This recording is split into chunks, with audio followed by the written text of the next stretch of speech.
Hello and welcome to today's reading. Thank you so much for joining me. Right before I started recording, I was sitting down in meditation and I thought I would share a few things that stuck out. Maybe they can send some guidance, some confirmation, some healing light codes, as is the intention of me showing up for this reading today.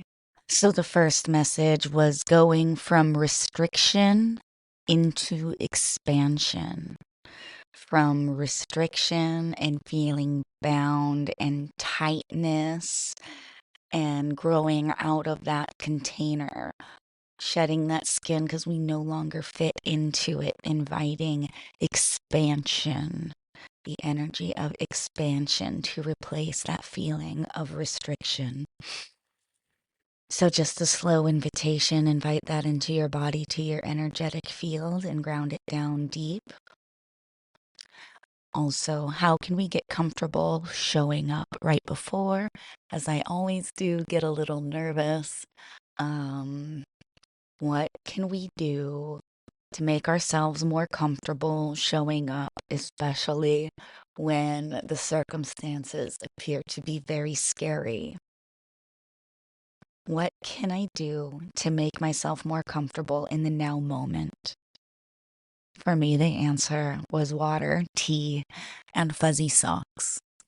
So without further ado, let's jump into today's reading. The first three cards to come out for us were the Hanged Man, the Hermit, and the Page of Wands. So we've been getting a new perspective, seeing things with fresh eyes and expanded knowledge. We are balancing the masculine and the feminine, the solar and lunar principles by diving headfirst into one of them. But we can't lose our footing. We need to make sure we still have our toes dipped in the softer waters. So we've been on this very inward journey, planting new roots, and we might be seeing new growth between these two cards that are here. I am seeing some roses, so heart expansion, heart growth. When the Hermit shows up, we are gaining new knowledge, sifting through cycles, getting new insight, finding new dreams. And in the Hermit, we're still diving deep. We are both of these images between the Hermit and the Hanged Man are upside down, diving inward, diving down, getting rooted. And in the Hermit invites us to, well, this one looks like she's coming out of her shell. We do need to build a solid fortress and strong walls to contain what we've been working on, creating that sanctuary space to get some peace in the chaos.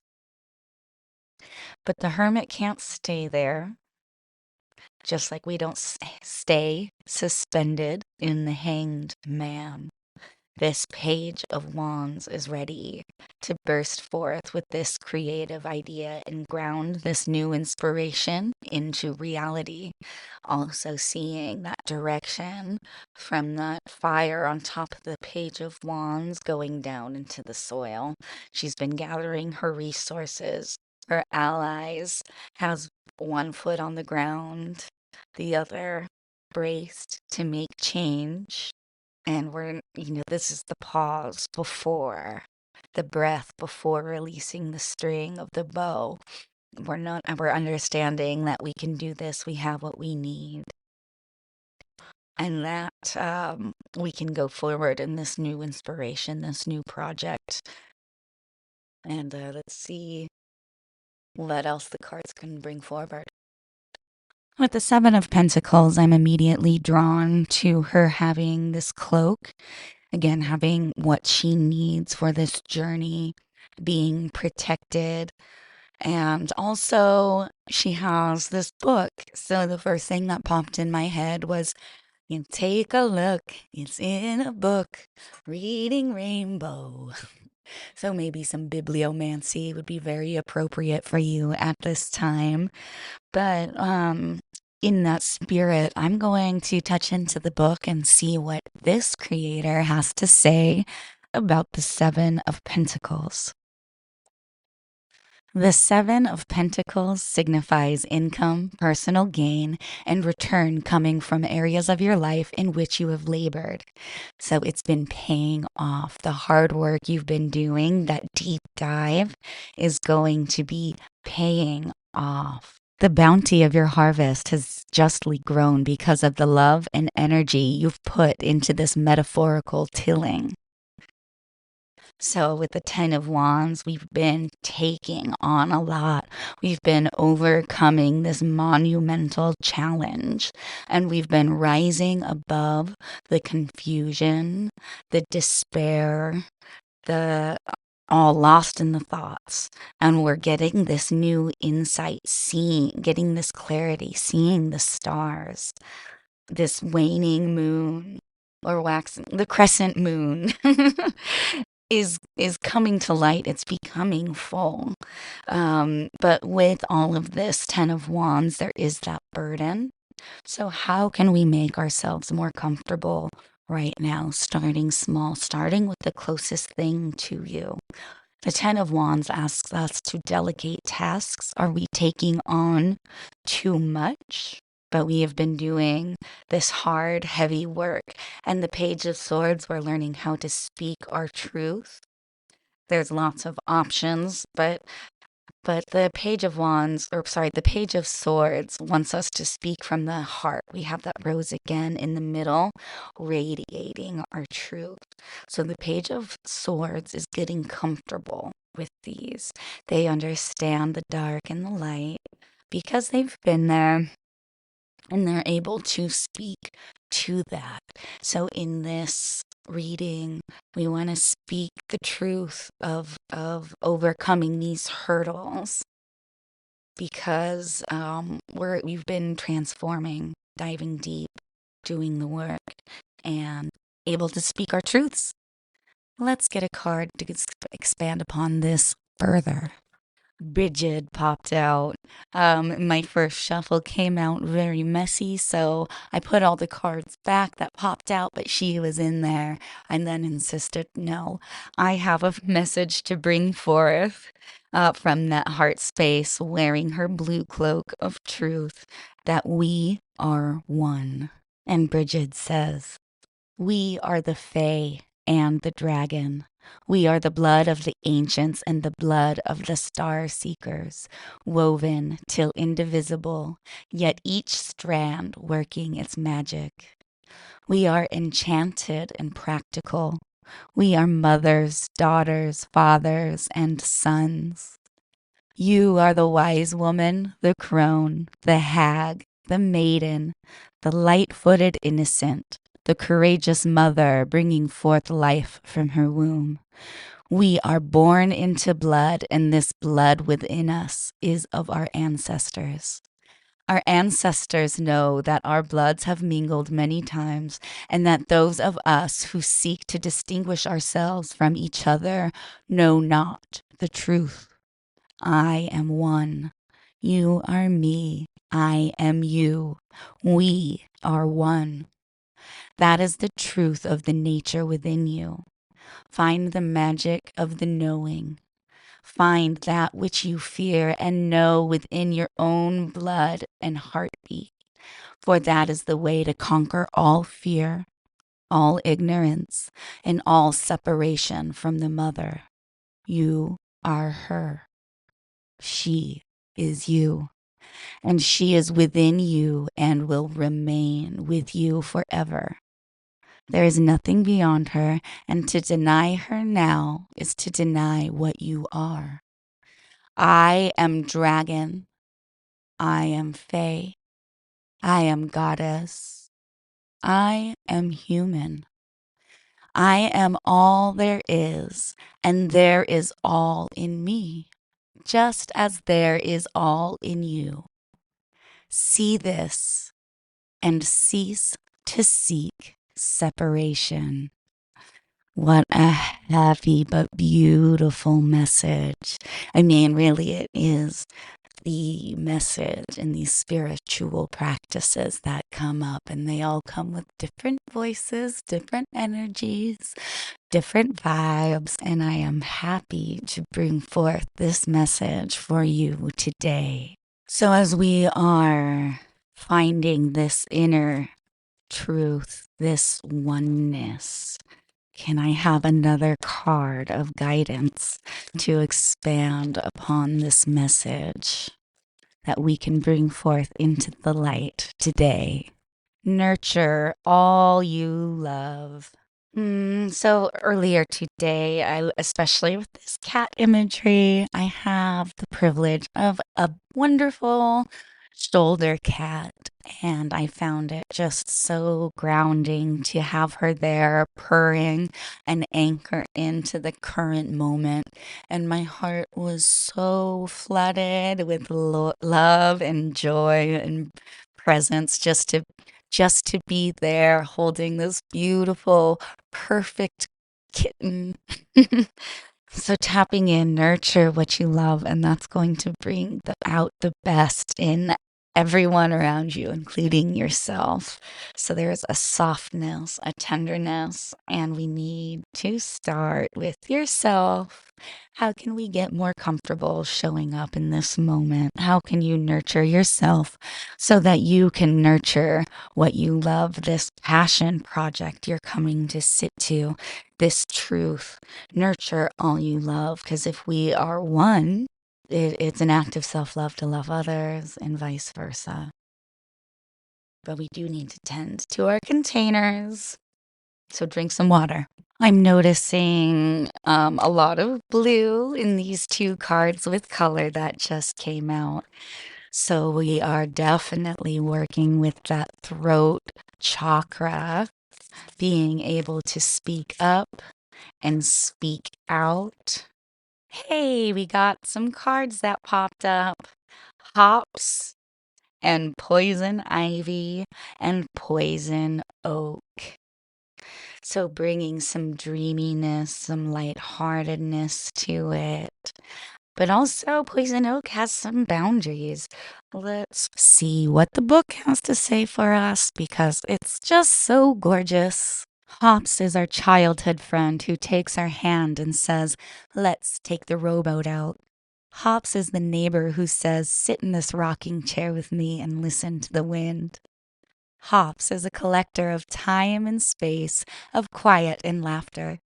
Hops has large, limby, supple arms that stretch and wrap lovingly around you until you are warm and sleepy. Hops create a light, playful rising in your head into the clouds when you need to untether from your sense of control. They release our tight grasp and let what comes bob and float like a balloon. That certainly helps lighten the load of the Ten of Wands, the Ten of Wands energy, doesn't it? When the medicine that we most need is to lie on our backs in a field and find shapes in the clouds, Hops is our ally. Hops loosens the gears of our reality, oils them, and then tightens them back to just the right tension, allowing flexibility and bounce from restriction into expansion. This bitter, sweet, citrusy plant ally has been a long, long friend of the human world. It is an integral part of our ability to connect, relax, and sleep deeply. We have known this plant as a soother and a warm breeze for more time than numbers can express. Hops is a weaver of moonbeams and visions, a vine that can grow long and high, whose golden resin floats in the air of the night and causes sweet and languid dreams. Hops is a shadow plant, but one that makes the darkness sparkle. If you are finding yourself anxious, beholden to the details, tied up, clenching, in need of control, invite hops in. Invite both the losing and finding your way, the lightening and the floating. Lie down and watch the stars come out together. Now we have the gatekeepers. Poison ivy and poison oak are plants that are often demonized by humans because they cause a striking, uncomfortable, and sometimes painful reaction in our bodies. But these messages from the plant world are meaningful and important, even if we do not like the message to which we must pay attention. These poison plants contain a chemical which, for many people, causes a painful and itchy rash. This is the plant's defense system, but it is also part of the plant's overall communication system. Poison ivy and poison oak are guardian plants. They are rehabilitators, gatekeepers, renewers. You will find poison ivy or poison oak in great quantity in places in need of protection. These areas have, for one reason or another, been too exposed, damaged, impacted, or overrun. Poison oak and poison ivy step in to say enough. They require that you pause, look more closely, hanged man and hermit, consider your surroundings, and move with care and caution. If you find yourself face to face with the message from one of these plants, listen more deeply to what you are resistant to hear and find your work there. The medicine of poison oak and poison ivy is a loving one, even if you end up with an uncomfortable and temporary rash. This is an ally that takes the act of care and protection very seriously, that cloak of protection that we had on the Seven of Pentacles. Often, for their fellow plants and ecosystems that need to take a breath and have more space. You too can provide this type of fierce love and care for your surroundings. You too can wear a cloak of boundaries, creating space for what needs to grow, breathe, and recover within you, learning to make this space from your quote unquote poison guardians. So I do want to keep these YouTube readings a little shorter. So let's close out with a unicorn card. And one already jumped out, and I believe it said leadership. Let's take a closer look. So yes, we had leadership pop out, and I'm really drawn to that green color, that heart chakra you've been talking about with that rose. So, from restriction of that heart energy into expansion, let this unicorn love light touch in like an aurora and heal any restriction, any prickly bits, any darkness, any wounding. When flooded into that heart space, leadership. Step into your leadership, share your message, inspire and empower others.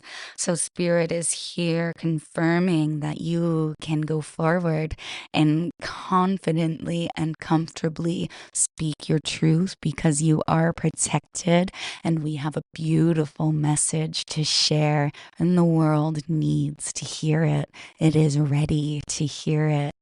And strength, this challenge, that 10 of Wands, that thing we have been overcoming will make you stronger. You will get through to the other side and look for gifts in this situation.